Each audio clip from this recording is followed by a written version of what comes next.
Okay, let's be honest. Who hasn't been lost in the rabbit hole of YouTube? I know, I have. It's easy to spend hours after hours watching videos in YouTube. But here's the twist.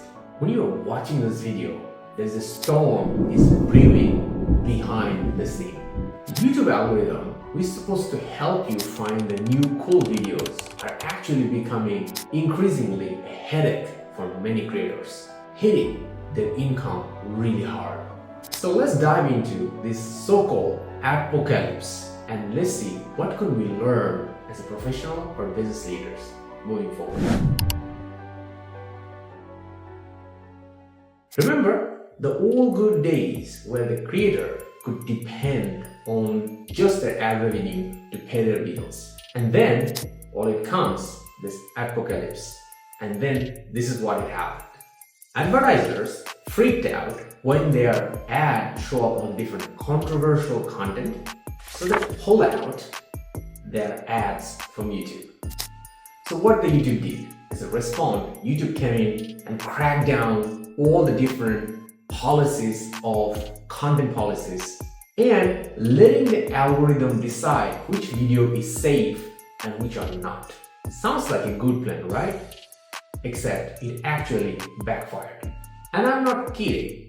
Creators, particularly about small creators, suddenly receive a notification where they have been demonetized from the YouTube platform. And the reason is not suitable for advertisers. What does it actually really mean? One report coming out from Verge saying this one, some of the creators even lost 80% of their income just overnight. Can you imagine? One day you are living off your passion and the very next day you find yourself struggling paying your bills because some algorithm decided that your content is not safe enough for advertisers. The New York Times and Wired covered this fallout extensively, saying this one, the YouTube depend too much on the algorithm and there's a very little human judgment is aligned to making those decisions. And all these things did one thing, turn this whole platform into a chaos for a lot of creators. So what is YouTube's response on this? YouTube instead give this response. They want to keep this platform advertiser friendly for its long-term success. But however, not everyone was buying into it. So the whole creator community was split into half. Some of the creator was looking and deploying other streams like sending out their own product and services in YouTube, partnership deals, and was selling their own gadgets and so on, just to make up their own losses from their ad revenue. On the other side, the creator was saying that, hey, hang on, YouTube, you have some responsibility to play here. Their point was this one, you cannot just let all this creator being a mess and having a much lower income what they're supposed to get and have a clear communication why the video was being demonetized and what they need to do to bring their old video back to monetized stage again.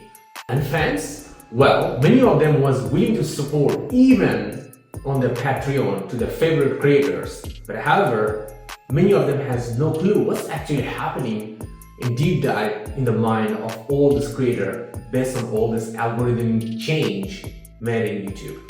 So that left to us to one thing thinking about how much this creator should depends on their main income of their life with this third-party platform like YouTube. What do you think on this one? Let me know your answer and thought, and I would love to hear and discuss with you on this. Well, it all sounds like the problem of the YouTube, but actually it's not. From all this situation, we can learn as a professionals, as a business leader, so we can get better what we do. So I have processed through and I have learned 3 key takeaways for myself, which I'm going to share with you so you can also utilize them in your own life. Number 1 is communication is everything. YouTube's biggest flaw is what? The way they communicate.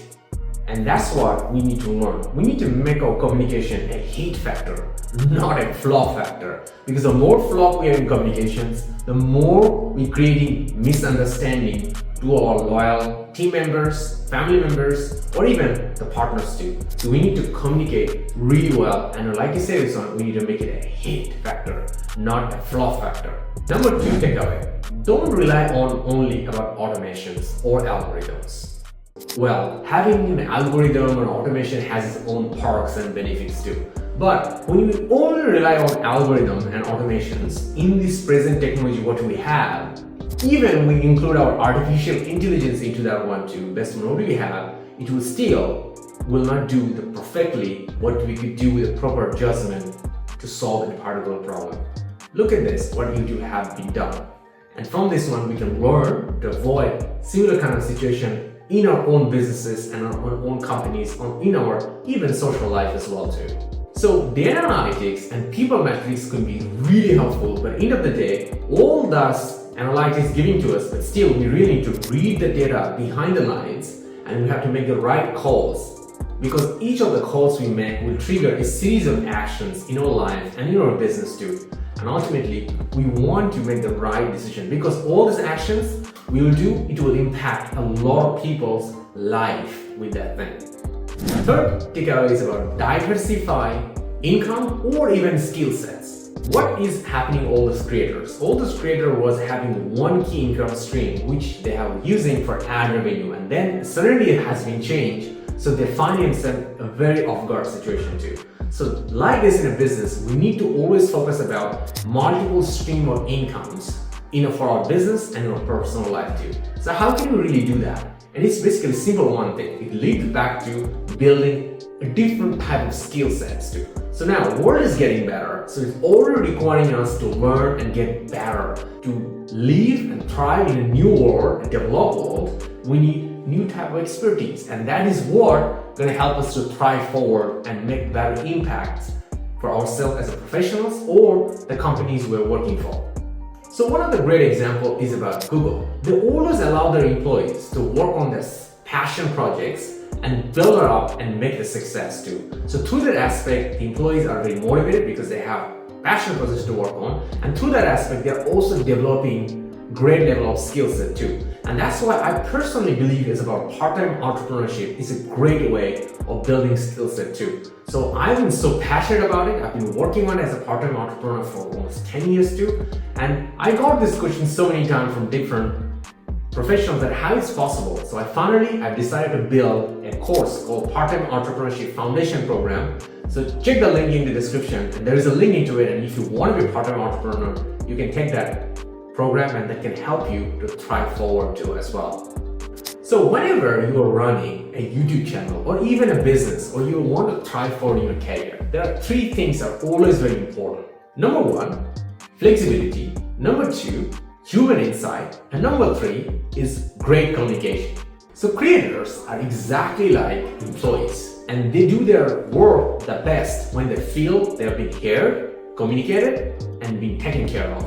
So you want to have more insights like this, so you can learn from out-of-the-box idea, so you can apply in your own professional life or even career life or even your own business. Don't forget to hit the subscribe button, because the next week we're going to come back with new case studies, so you can also take it away and make your life and your business and your career better. Next week we have some exciting plans, so don't forget to subscribe so you don't miss it out.